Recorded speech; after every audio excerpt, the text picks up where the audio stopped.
So if you could do me a favor and double check if you're a subscriber to this channel, that would be tremendously appreciated. It's the free thing that anybody that watches this show frequently can do to help us here, to keep everything going in this show in the trajectory it's on. So please do double check if you subscribed. And thank you so much, because in a strange way, you're part of our history and you're on this journey with us. And I appreciate you for that. So yeah, thank you. I've been watching a lot of videos of yours, I think, because I've reached the stage in my life where I've become really existentially curious. I think we all do at some point. And especially the more you've lived, the more it all sort of, you ask, what does it all mean? How does it all come together?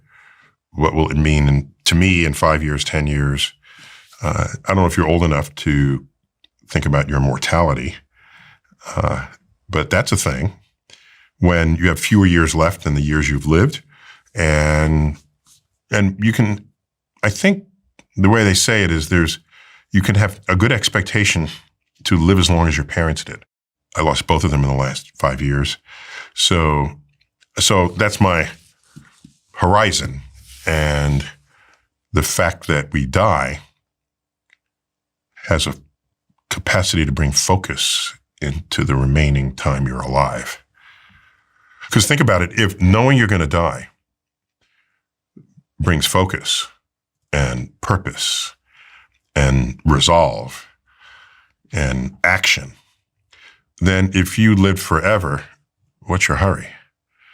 For me, knowing I'm going to die gives meaning to my remaining life. Whereas if I'm never going to die, then mathematically, that would mean I'd lead a life of no meaning at all. Because there's no way to focus an infinity amount of time into anything and have it be meaningful. So I'm taking mortality as a very serious force operating on happiness, productivity. Can you do something for the world? And on my tombstone, what I want it to say is a quote from Horace Mann: "Be ashamed to die until you have won some victory for humanity." I want to have made a difference in the world. I want the world to have been better off because I lived in it. Is that too much to ask of any of us? Really? We're all capable of good deeds. So if the world is better off, I've played my part as a citizen of planet Earth. And this all sort of dovetails into this new book that you've written. I call it a new book, but it's really a revision of a very successful book that I think the first copy was published in 1998, called Just Visiting the Planet, Further Scientific Adventures of Merlin from Amnesia? Amnesia, yeah. When I think about these bigger questions about the universe, meaning, purpose, death, why am I here, religion, all these things, so often I think about them through the context and information that I find in your work, because when I think of like the world being so big, as you talk about in this book, and so infinite, and all these stars, I feel meaningless. In a nice way sometimes. I feel like the shit that I worry about no longer matters. But then when you talk about... You feel meaningless in a happy way. Yeah. Right. I feel like the things that cause me suffering don't matter as much as I thought they did. And then you talked about shortening time by realizing that you're going to live for 90 years or 80 years, creating great amounts of meaning. And it feels somewhat like, I don't know. Yes, the universe is huge in size, in age, in contents. There's nothing we can put on the table that can rival those measurements that we make of the universe. However... How big? Well, there's the light from the most distant galaxies has been traveling for nearly 14 billion years. 10 billion years more than Earth has even existed, if you want to get a sense of that. And so, but think about it a whole other way, that if you look at the ingredients of life, not just human life, but life on Earth, and you can rank the elements. What's the number one element in life? We could mention the human body. The number one element is hydrogen. That's contained in the H2O of the water content of your body, which, depending on how chubby you are, can anywhere from a half to 3/4 of your body weight is water. And all right, what's the next most abundant element in your body? It's oxygen attached to the water. Okay, H2O, and both the H and the O appear in many, many other molecules in our body, in the DNA and in your muscle tissue, all of this, and in the blood. Okay, what's third? Carbon, which you would have thought had to be somewhere on the list because you know we're carbon-based life. Fourth is nitrogen. Okay, fifth, I'll put them all together and just say other. Okay, so that's the sequence of elements. And now you say, what are the sequence of elements in the universe? The number one is hydrogen. The number two is helium, but that's chemically inert. You might remember from high school chemistry. You can't do anything with it anyway. Helium. Next in the universe, oxygen. Next, carbon. Next, nitrogen. Next, other. Okay, so we are one for one matched to the ingredients of the universe. And one of the gifts of 20th century astrophysics is gifts to civilization is where those ingredients came from. We trace those ingredients, the hydrogen, to the Big Bang itself, and all these heavier elements to stars that manufactured those elements in their core, in the crucible that is their core. They lived out their lives. They exploded, scattered that enrichment into gas clouds so that the next generation of stars would have planets, and on at least one of them have life, as we know it, life on Earth. So that you can think of us not just figuratively, but literally composed of stardust. And so that it's not that we are alive in the universe. Yes, that's true. But the universe is alive within us. So we're special because we're the same as the universe. Often when people think they're special, I want to be different from it. No, we're the same because we have human DNA on an Earth where we have DNA in common with all other animals, all other life forms on Earth. Do you realize we and mushrooms have more in common with each other than either we or mushrooms have with green plants? The common ancestor between fungus and animals split later in the tree of life. Then its common ancestor split with green plants. You have 20% identical genes to a banana. Excuse me. Okay, we all do, not just you. Not just you. Okay, you have it. So when you consider all of this, it's not just that we're alive in the universe. The universe is alive within us, and that discovery borders on the spiritual. Yeah, and it's a scientific result. So when I look up at night, I never feel small. I feel large. I feel as large as the universe itself, because that's where we came from. We're a participant in a great unfolding story of cosmic evolution. The minute you said that, I thought of all these Eastern traditions and religions that say we are one. And from a scientific perspective, as you say, we very much are one. Yeah, what's interesting is one of my deep concerns about the world is many philosophies or religions that say we are one, they find some other philosophy that differs and then they go to war. Yeah. I don't mean to laugh at that, but we're not good at feeling oneness with everyone. It's easy to feel oneness with our tribe. Our tribe could be skin color, religion, who you sleep with, who you don't sleep with, what food you eat, what rituals you perform. And so those people choose sides based on so many factors that it's actually, to me, just as a scientist, it's disturbing how easily and quickly we will divide each other and make that the reason for how you interact, rather than see what we have in common and make that the reason for why we would come together. This has been really front of mind for me for the last 24 hours. There's been a lot of things that have happened in the news that have thrown the conversation around division to the very front of my mind. And that, in the UK, we've got all these people that are marching next week, I believe, through London because of, various political things. And I was saying to my friends last night, I said, I think actually that the root cause isn't this or that, it's the division itself.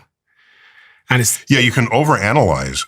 I mean, if you look deeper than whatever people are saying is the reason they are marching or arguing, if you just, park the curtains and unpack it all, at the bottom of that is there's a tribe here and a tribe here, and they think this way and they think that way, and never the twain meet unless we rethink how we interact with one another. Think about it. With the race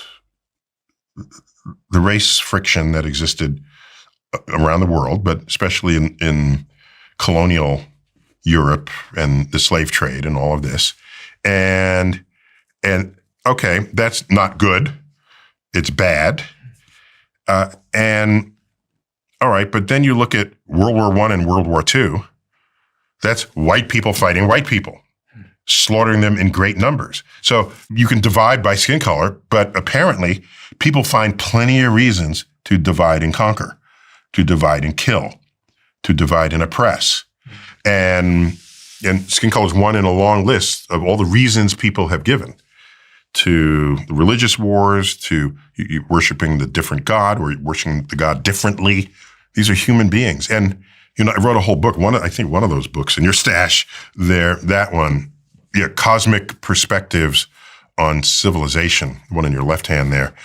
That one is what conflict in the world looks like when you are scientifically literate and you have a dose of cosmic perspective on top of it.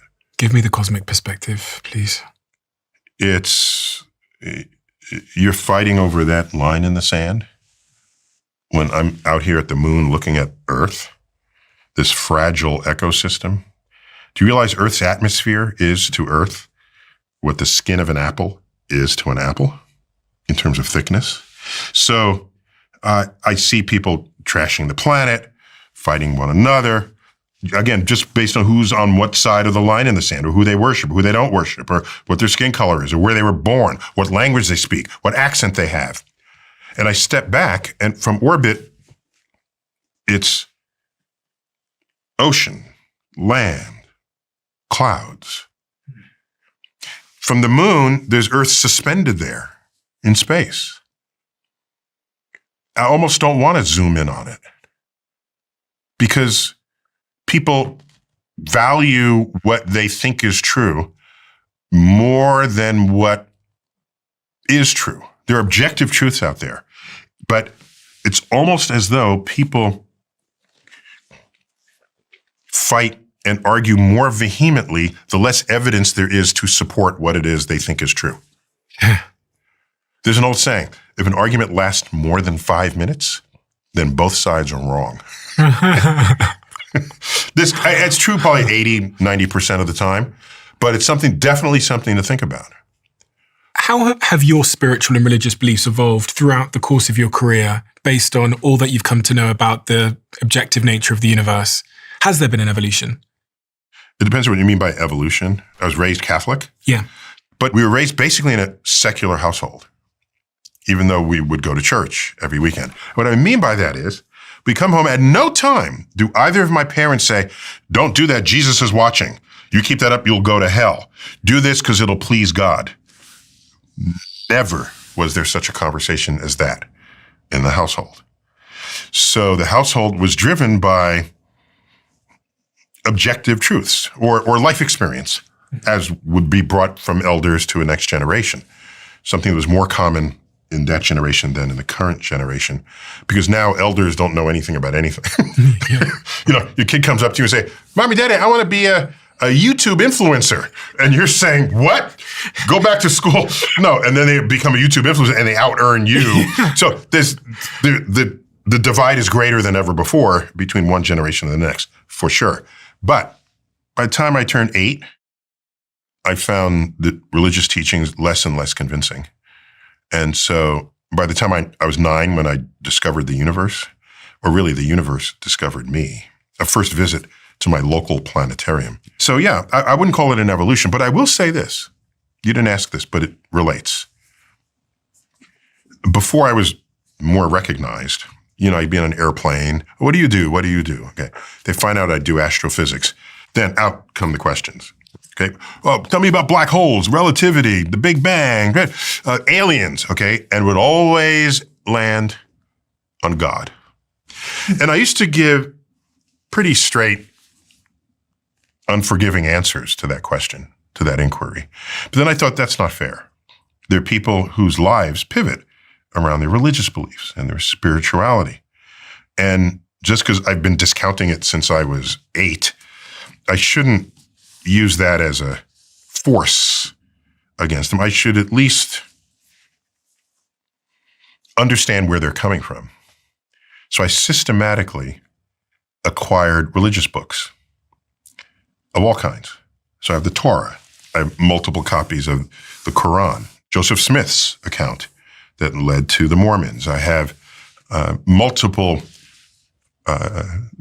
bits of literature from Jehovah's Witnesses, because they'll come to your door and they want to hand you. So I acquired all these books and I mostly read them. I've skimmed all of them and read some of them with a little more intensity than others. All right. On doing so, that enabled me, empowered me to have more meaningful conversations with people who were religious. Much more meaningful and more informed. That's the key. I don't want to speak about a religion unless I know as much as I can about it. As an academic, that should be what would be true of any subject. You're an academic, you care what's true, not what you think is true, what is true, or what people think. All right? And there's no doubt that religion has been one of the greatest forces operating on civilization ever since civilization. When you look at as a source of people's behavior, what they eat, like I said, who they sleep with, where they sleep, where they worship, who they worship, all around the world, from animistic native peoples, where there's a spirit energy imbued in the mountain, in the brook, in the wind, to the monotheistic religions, to the polytheistic religions.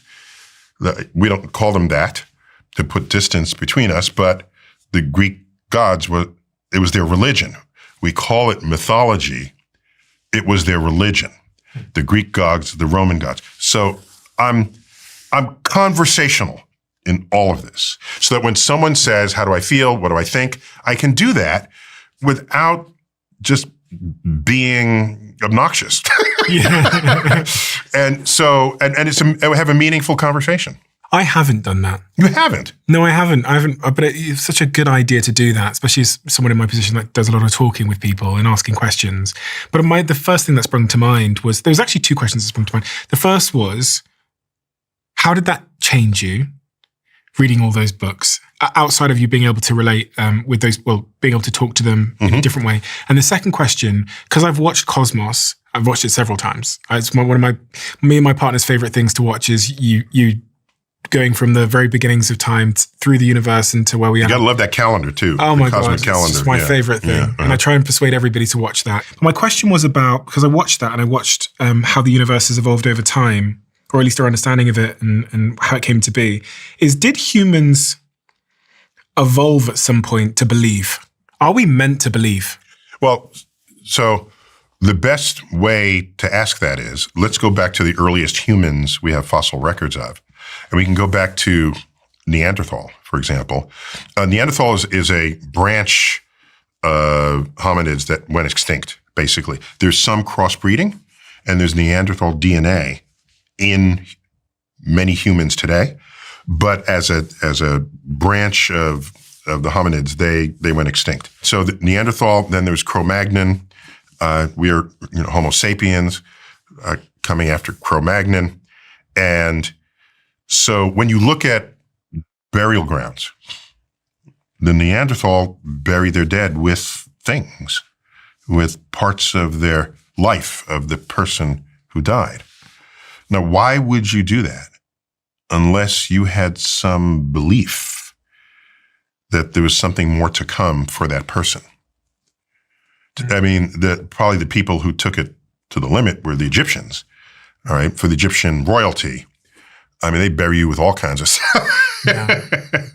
And in fact, in Greece, I read this. It's not that I researched it, and I'm not a scholar in this, but that when they buried you, they put a coin in your mouth or in your hand, somewhere on your body, so that when you got into Hades, you can tip the ferry boat driver to cross the river Styx to get into Hades. You might even say that's the beginning of what it was to be human, when people started thinking that way about dying. I mean, you might even invert the question and say, it's not when did we start, it's we existed in all the ways we know what ourselves to be when that ritual came upon our ancestors. And the survival benefit in believing? I don't know. Really? Yeah, I don't know. We're pretty sure there's a survival benefit of groupthink. And religion is groupthink, if there ever was. It was, we will all believe this in this way, and we will behave in that way on those occasions, and you will not deviate from it. And part of that package of beliefs includes statements about the afterlife and how you should behave in this life. Otherwise, you don't go to heaven, you go to hell. I don't think Judaism has a hell, but you're not as rewarded as you'd otherwise be. Now that forms a corpus of beliefs that can be highly binding